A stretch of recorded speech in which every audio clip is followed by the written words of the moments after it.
Ya diaston penumpang sane rauh ke Bali sayan ngakehang nenten wentennyane transportasi massal ring Bandara Internasional I Gusti Ngurah Rai katereksen dados pikobot sane mejanten muatang pemargi.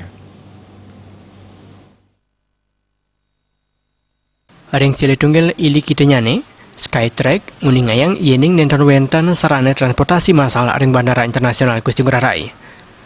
Kebosan yening bandara bertaraf internasional sampun sepadatnyane nyediayang sarana transportasi maceng para penumpangipun. Bapakatan ring parindikan punika Jenderal Manajer Bandara I Gusti Ngurah Rai Haruman Sulaksono memperkandi sarang Perum Damri Wiyaden Transarbagita.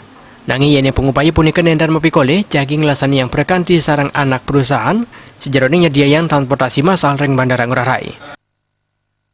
Kami akan mencoba mengaktifkan kembali kendaraan bus ya. Tergantung nanti ukurannya seperti apa dimensinya, mengingat bahwa kapasitas di bandar udara sudah begitu crowded. Namun di sisi lain bahwa angkutan masif ini diperlukan karena menjadi temuan di tingkat dunia dari Skytrack bahwa di bandar udara I Gusti Ngurah Rai belum tersedia angkutan masif. Kami sudah melakukan beberapa kali pertemuan ya, baik dengan Sarbagita, kemudian dengan manajemennya Damri, dan ini juga pertemuan belum selesai.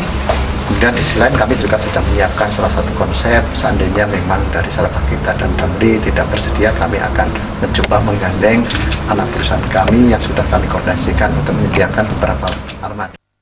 Ipun talon mikayunin sapunapi sistem transportasi umum Presiden margi ring bandara mana nenten kantos mialengin pelaku bisnis sadewentan.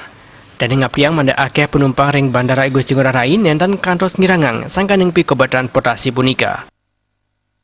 Pelaku usaha lain transportasi yang sudah ada sekarang, saya kira tidak perlu khawatir karena berdasarkan data yang ada ini penumpang di Bandar Udara Ngurah Rai tetap mengalami pertumbuhan 8% dibanding tahun sebelumnya.